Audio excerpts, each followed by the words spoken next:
کہنے کو وہ ہماری نوکرانی تھی، مگر چہرے سے کسی اعلیٰ خاندان کی دختر لگتی تھی۔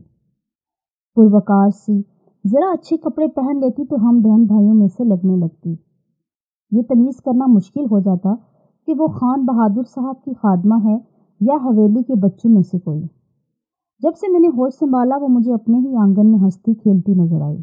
اماں بھی اس کو اولاد جیسا چاہتی تھی، کہتی تھی کہ سمی چھوٹی سی تھی کہ اس کے ماں باپ حیضے سے ایک ساتھ اللہ کو پیارے ہو گئے۔ سمی کے والدین چونکہ ہمارے پرانے ملازم تھے، لہٰذا بقول اماں انہوں نے ترس کھا کر اس بچی کو گھر میں رکھ لیا۔ بابا تو لکھ پال تھے اور بھی کئی ان کے در پر پل رہے تھے، سو ایک یتیم بچی اور سہی۔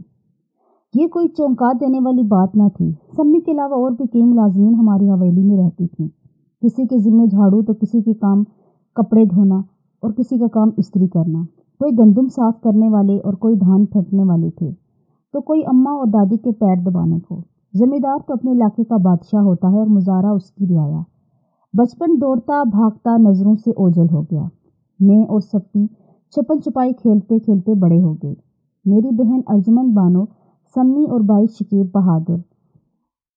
ہم چاروں کی چوکڑی میں سے بھائی شکیب کو بابا جان نے میٹرک کے بعد پڑھنے شہر بھیج دیا تو ہماری ٹیم بھی ٹوٹ گئی۔ اب شکیب بھیا کے بغیر میرا کسی کھیل میں دل نہ لگتا اور یہی حال سمی کا تھا۔ میں تو رنگ اور برش سے تصویریں بنا کر دل بہلا لیتی، وہ گھر کے کام کاج میں مصروف ہو جاتی۔ شکیب بھیا تو لاہور کی رونقوں میں گم ہو گئے، روپے پیسے کی کمی نہ تھی، پڑھائی تو مشغلہ تھا، سیر و تفریح کرتے روپے اڑاتے، کام ہو جاتے تو اور منگوا لیتے۔ آج کا غم نہ کل کی فکر، دوستوں کے ساتھ خوش تھے، تعلیم کے 4 سال پلک جھپکتے گزر گئے۔ اب ان کا دل لاہور کا ہو رہا تھا۔ بھلا اس چھوٹے سے گاؤں میں کیا رکھا تھا، مگر بابا کی بڑی ذمہ داری تھی، سو بھیا کو واپس آنا پڑا، کیونکہ ذمہ داری انہی نے سنبھالنی تھی۔ جس روز بھیا لاہور سے لوٹے، سمی بھی میری طرح خوشی پھر رہی تھی۔ وہ آج گھر کے کام میں خصوصی دلچسپی لے رہی تھی، اماں جان کے ساتھ شکیب کی پسند کے کھانے بنوانے میں مدد کر رہی تھی۔ اسی وقت میں برآمدے میں سمی سے بات کر رہی تھی جب اچانک بھیا گھر کے اندر آئے۔ ان کو دیکھ کر سمی ایسے شرمائی اور پھر پیٹھ موڑ کر اماں کے پاس کچن میں چلی گئی۔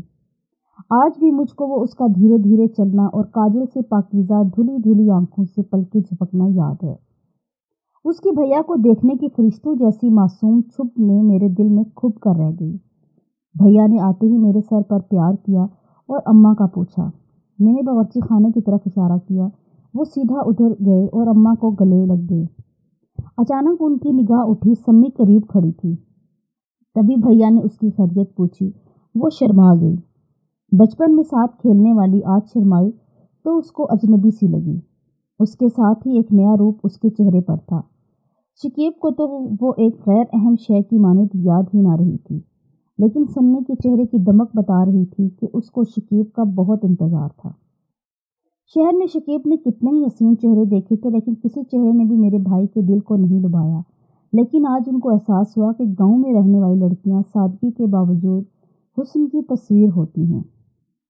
میں نے محسوس کیا کہ سمی کی کشش رفتہ رفتہ میرے بھائی کو مسحور کرنے لگی ہے۔ وہ اوائل لڑکپن میں گیا تھا اور اب ماشاءاللہ 21 یا 22 برس کا ہو چکا تھا۔ ایک ہی گھر میں رہتے ہوئے کئی ایسے موقع آئے جب ان کو تنہائی میسر آئی، لیکن میرے بھائی کے دل میں اس لڑکی کا ایک خاص مقام اور احترام تھا۔ میں نے اسے سمی سے کبھی غلط انداز میں مخاطب ہوتے نہیں دیکھا تھا، مگر اب وہ پہلے والے انداز بھی نہ رہا تھا۔ ان کے رویے سے ان کا لگاؤ ظاہر ہوتا تھا۔ بچپن کی ساتھی کی طرف سے دل جانے کون سے رشتے استوار ہو گئے تھے کہ شکیب اس کو دکھ پہنچانے یا برباد کرنے کا تصور بھی نہیں کر سکتا تھا۔ وہ اس کو جائز طریقے سے اپنانا چاہتا تھا۔ شکیب بھول گیا کہ وہ ہماری نوکرانی کی بیٹی ہے۔ وہ سمی کو اپنانے کا سوچنے لگا اور اس نے اپنی سوچ کو سب سے پہلے مجھ پر آشکار کیا۔ کہنے لگا، در شہوار پلیز تم میری مدد کرو، دیکھو وہ میری ہی نہیں تمہاری بھی بچپن کی ساتھی ہے۔ شکیب کے جذبات تو میں سمجھتی تھی، مگر جانتی تھی کہ وہ غلط محض پر سوچنے لگا ہے۔ ایسا ممکن نہ تھا۔ ہمارے ٹکڑوں پر پلنے والی نوکرانی کی بیٹی کو بھلا میرے والد کیوں کر بہو کا درجہ دیتے؟ اکلوتا ہونے کے ناطے والدین جلد ہی بیٹے کا چہرہ دیکھنا چاہتے تھے، لیکن وہ جہاں رشتہ لگاتے بھیا انکار کر دیتے۔ اپنوں کو چھوڑ کر میرے والدین نے بالآخر غیروں میں خوبصورت لڑکیوں کے نام لینے شروع کیے۔ پہلے تو ہم میں سے کسی کے سمجھ میں نہ آتا کہ میرا بھائی اچھے گھرانے کی خوبصورت لڑکیوں کو کیوں ٹھکرا رہا ہے، مگر غور کرنے پر جان لیا کہ اس کی وجہ سمی ہے اور وہ اسی سے شادی کرنا چاہتا ہے۔ تبھی بھائی سے پوچھا تو اس نے دل کی بات مجھ پر آشکار کر دی۔ یہ بات میں نے اول تو کسی کو نہ بتائی، البتہ ایک روز موقع ملتے ہی میں نے سمی کو باہوں سے پکڑ لیا۔ وہ گھبرا گئی۔ میں نے کہا گھبراؤ نہیں، مگر مجھے سچ بتا دو، کیا بھائی نے تم سے شادی کے لیے کچھ کہا ہے یا تم نے ان سے کوئی بات کی ہے؟ اگر تم دونوں کے درمیان اس مسئلے پر بات ہو چکی ہے تو مجھ کو ضرور آگاہ کرو۔ بالکل بھی نہیں، مجھ سے کچھ نہ چھپانا تاکہ میں تمہاری زبانیں بنوں، تمہاری مدد کر سکوں۔ بابا جان میری بات نہیں ٹالتے، میں بس یہی کہوں گی کہ میں سمی کو پسند کرتی ہوں اور اس کو بھابھی بنانا چاہتی ہوں اور امی کو بھی ہم نوا بنا لوں گی۔ وہ کہنے لگی شہوار آپی، خدا کے لیے ایسی باتیں کسی سے نہیں کہیے گا ورنہ خان بہادر صاحب مجھ کو زندہ نہیں چھوڑیں گے۔ وہ سمجھیں گے کہ میں نے ہی شکیب کو بھڑکایا ہے، حالانکہ میں نے ان سے کبھی اس طرح کی کوئی بات نہیں کی۔ ایسا کہتے ہوئے وہ کانپ رہی تھی اور اس کا اس قدر خوف زدہ دیکھ کر میں تڑپ گئی۔ وہ رونے لگی تو میں نے حوصلہ دیا، سمی دیکھو، کبھی والد صاحب نے تم کو ڈانٹا، کبھی سختی کی نہیں نا، تو پھر تم کیوں اتنا ڈر رہی ہو جبکہ تمہارا کوئی قصور نہیں؟ ٹھیک ہے تم راضی نہیں ہو تو میں کسی اور سے کچھ نہیں کہتی۔ آپ شکیب کو بھی سمجھائیں، نہ جانے کیوں وہ ایسا سوچنے لگے ہیں جو کہ ممکن نہیں ہے۔ میں تو ان کو بھائی کہتی ہوں۔ اچھا میں سمجھا دوں گی۔ اس وقت وہ بہت کرب میں تھی اور میں اس کو تکلیف پہنچا رہی تھی جبکہ میں اسے تکلیف میں نہیں دیکھ سکتی۔ آخر میں بھی تو اس سے محبت کرتی تھی، اس کا ڈرنا بھی وجہ تھا۔ بابا جان کا روب ہی اتنا تھا کہ سبھی ان سے کانپتے تھے۔ جب وہ گھر میں ہوتے ایسا سناٹا طاری ہوتا کہ میری ماں تک کی مجال نہ تھی ان کے سامنے اونچی آواز میں بولتی۔ اگر کوئی ان سے لاڈ کر سکتا تھا تو وہ میں تھی، اور میں بھی ایک حد تک اپنی بات کا اصرار کر سکتی تھی۔ شکیب بھائی تو ان کی امیدوں کا مرکز تھے، بیٹے نے بہت محبت کرتے تھے، تاہم وہ بعض معاملات میں اس اصول کے قائل تھے کہ اولاد کو کھلاؤ سونے کا نوالا اور دیکھو شیر کی نگاہ سے۔ ایک روز انہوں نے شکیب کو بلایا اور بولے، بیٹا مجھ کو اپنے دل کی بات بتا دو، اگر تم کو شہر میں کوئی لڑکی پسند ہے تو اس میں کوئی حرج نہیں، اس کے والدین سے ملواؤ، لوگ ٹھیک ٹھاک ہوئے تو میں تمہاری پسند سے تمہاری شادی کر دوں گا۔ مجھ کو پسند کی شادی پر کوئی اعتراض نہیں، مگر لڑکی نیک کردار اور نیک اتوار ہونا چاہیے، اور جن ہاتھوں میں اس کی پرورش ہوئی ہے وہ بھی خاندانی لوگ ہونے چاہیے۔ شہر میں تو نہیں، ایسی لڑکی گاؤں میں ہے بابا جو مجھے بہت پسند ہے اور میں اس سے شادی کرنا چاہتا ہوں۔ لڑکی نیک کردار اور نیک اتوار ہے اور جنہوں نے پرورش کی ہے وہ لوگ بھی خاندانی لوگ ہیں۔ کون ہے وہ لڑکی؟ آپ اس کو جانتے ہیں، آپ کی دیکھی بھالی ہے، آپ نے اور اماں جان نے ہی اس کی پرورش کی ہے۔ میں سمجھا نہیں، کیا کہنا چاہتے ہو تم؟ کھل کر کہو۔ بابا جان، گھر میں ایک یتیم اور بے آسرا لڑکی موجود ہے، اس کو آپ نے اور امی جان نے اولاد کی طرح پالا ہے، اسے یتیمی کا احساس نہیں ہونے دیا، مگر اس کے مستقبل کا کیا سوچا ہے آپ نے؟ اس بارے میں سوچنا تمہارا کام نہیں ہے، یہ ہم نے سوچنا ہے اور ہم ہی سوچیں گے۔ تم اپنی بات کرو، میں اپنی ہی بات کر رہا ہوں۔ کیا یہ نہیں ہو سکتا کہ جس لڑکی کو اپنے بچوں کے ساتھ پالا ہے، اس کو اپنی بیٹی کے جیسا سمجھا ہے، اسے ہی اپنی بہو بنا لیں؟ یہ نہیں ہو سکتا۔ ایسا خیال بھی کیسے آیا تمہارے دماغ میں؟ ٹاٹ کو جس قدر بھی سنبھال کر رکھو وہ ٹاٹ ہی رہتا ہے، مخمل نہیں ہو سکتا، اور تم مخمل میں ٹاٹ کا پیوند لگانا چاہتے ہو۔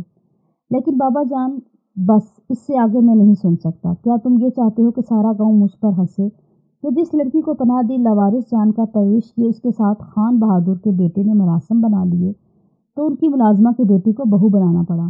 ہمارے رحم اور نیکی کو بھی لوگ غلط رنگ دیں گے اور بے پرکی اڑائیں گے۔ تمہاری شادی خاندانی لوگوں میں ہی ہوگی، نوکروں کی اولاد کو ہم بہو بنا کر سر نہیں بٹھا سکتے۔ اب چلے جاؤ میرے سامنے سے، آئندہ اس قسم کا سوال لے کر میرے سامنے ہرگز مت آنا۔ صاحب بہادر کا غصہ بڑھتے دیکھ کر عافیت اسی میں تھی کہ شکیب مزید ان کے سامنے نہ ٹھہرے، اور وہ ٹھہر بھی نہ سکا۔ بابا جان کی کمرے سے میرے پاس سے آ گیا، ناراض اور پریشان۔ سنو، تمہیں پتہ ہے بابا جان نے کیا کہا؟ ہاں میں سن چکی ہوں۔ تم کو ان کے کمرے میں جاتے دیکھا تو برآمدے میں کان لگائے کھڑی ہوئی تھی۔ اب بتاؤ کیسے سیدھی انگلی سے گھی نکلے گا؟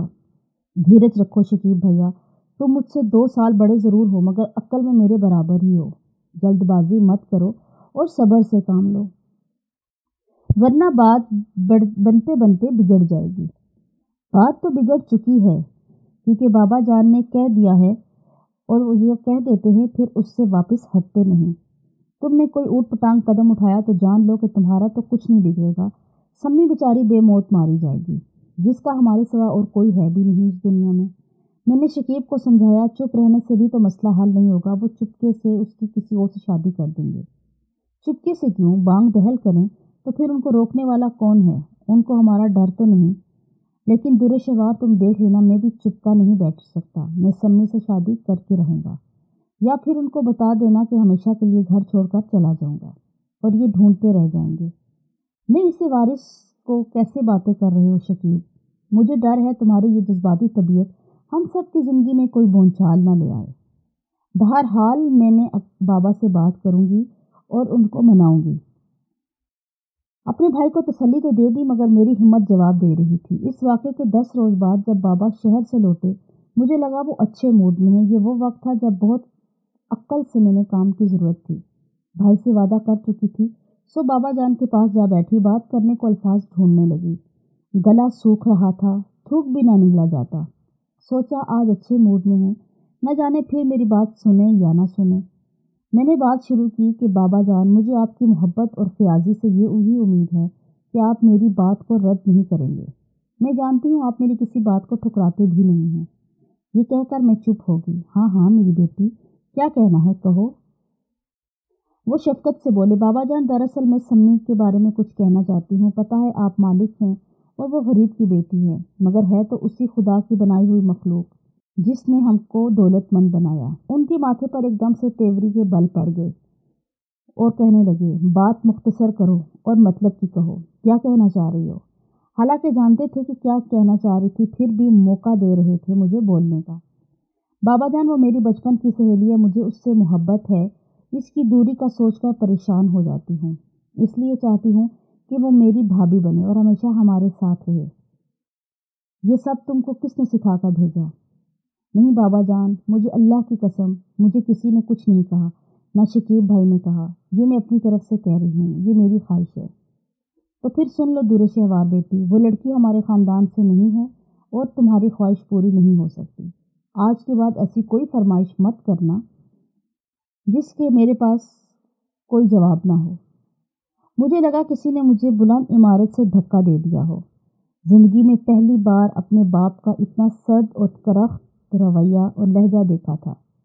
آنکھوں میں آنسو آ گئے، مجھ کو سانپ سونگھ گیا۔ ذرا سی دیر خود کو سنبھالنے کی خاطر چپ بیٹھی رہی۔ جب میں نہیں اٹھی تو وہ اٹھ کر چلے گئے۔ بھائی میرا منتظر تھا۔ میں نے کہا، شکیب بابا تو چلے گئے مگر ہماری امیدوں کو ختم کر گئے۔ اب تم کو مزید کیا کہوں؟ مجھے پتا تھا یہی ہوگا، مجھے بتانے کی ضرورت نہیں، لیکن اب میرے لیے بھی زندگی میں کوئی دلکشی باقی نہیں۔ بابا جان سنگ دل ہیں، اتنے ہی کہ وہ مجھ کو موت سے ہمکنار ہوتا دیکھ سکتے ہیں مگر اپنے کہے سے مڑ نہیں سکتے۔ مگر میں بھی انہی کا بیٹا ہوں، میں نے بھی جو کہہ دیا اس سے پیچھے نہیں ہٹوں گا۔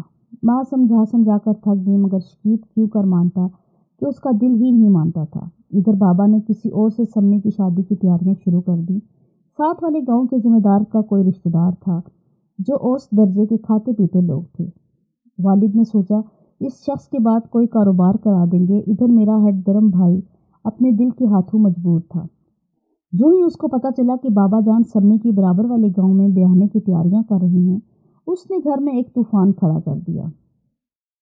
ماں نے قرآن پاک پر قسم کھائی کہ جس روز سمی کسی اور کی ڈولی میں بٹھائی گئی وہ اس روز کنویں میں چھلانگ لگا دے گا۔ یوں بابا ہار گئے، انہوں نے کسی اور شخص کے حوالے سمی کو نہ کیا مگر ڈھولی میں بٹھانے کے بجائے ایک قریبی رشتہ دار کے گھر بھجوا دیا، اور جب وہ واپس آئی زندہ نہیں بلکہ کفن میں لپٹی ہوئی تھی۔ اس کو ہمارے آبائی قبرستان میں دفن کر دیا گیا، اور یوں اس بے قصور اور فرشتوں جیسی معصوم لڑکی نے منو مٹی تلے جا کر ہمارے گھرانے کو ایک بہت بڑے انتشار سے بچا لیا۔ ظاہر ہے کہ اس کی زبردستی کی شادی تو شکیب کو قبول نہ تھی، لیکن موت کو تو قبول کرنا اس کے ہاتھوں میں تھا، کیونکہ دنیا میں سب رکاوٹوں کا چارہ کیا جا سکتا ہے مگر موت کا نہیں۔ یہ انسان کے بس کی بات نہیں۔ عرصہ تک سب یہی سمجھتے رہے کہ سمی اپنی موت مری ہے، اس کو ملیریا یا بخار ہوا ہے۔ وہ قضائے الہی سے جہاں بھاگ ہوئی، مگر اس کی وفات کے 8 سال بعد ایک پرانی ملازمہ نے مجھے قسم دے کر بتایا کہ جس گھر میں وہ ان دنوں تھی وہاں اس نے ہم لوگوں کو گھریلو جھگڑے سے بچانے کی خاطر کالا پتھر پی کر جان قربان کر دی۔ وہ اپنی پرورش کے لیے بابا جان کی احسان مند تھی، سو ان کو مزید پریشان ہوتا نہ دیکھ سکتی۔ اس نے شکیب بھائی کی خودکشی کی دھمکی سے ڈر کر ان کی جان بچانے کی خاطر ایسا کیا تھا۔ اس ملازمت سے اس نے کالا پتھر منگوایا تھا، بس وہی اس کی رازداں تھی۔ شکیب بھائی نے کچھ عرصہ دکھی رہنے کے بعد حقیقت سے سمجھوتا کر لیا اور والدین کی رضامندی سے گھر بسا لیا، مگر میں سمی کے دکھ کو نہیں بھلا سکی۔ مجھے تو آج بھی سمی کا وہ مسکرانا، دھیرے دھیرے چلنا یاد آتا ہے تو آنکھیں بھر آتی ہیں۔ میری سمجھ میں نہیں آتا آخر بابا نے سمی سے بیٹے کی شادی کیوں نہ کی، حالانکہ اس لڑکی میں خوبیاں ہی خوبیاں تھی، کوئی خامی نہ تھی، اور بابا ہمیشہ اس کے ساتھ شفقت سے پیش آتے، کبھی ناراض نہیں ہوئے اور نہ ہی اس سے کبھی نفرت کی۔ میں امی سے کہتی تھی کاش بابا شکیب کی خوشی پوری کر دیتے تو سمی کی جان نہ جاتی، اور وہ جواب دیتی بیٹی وہ مجبور تھے، خدا جانے کیا مجبوری تھی ان کی، یہ تو میں آج تک نہیں سمجھ سکی۔ امی وہ مجبوری مجھے بتا بھی دیتی تو میرے دل میں پڑا منو بوجھ ہلکا ہو جاتا۔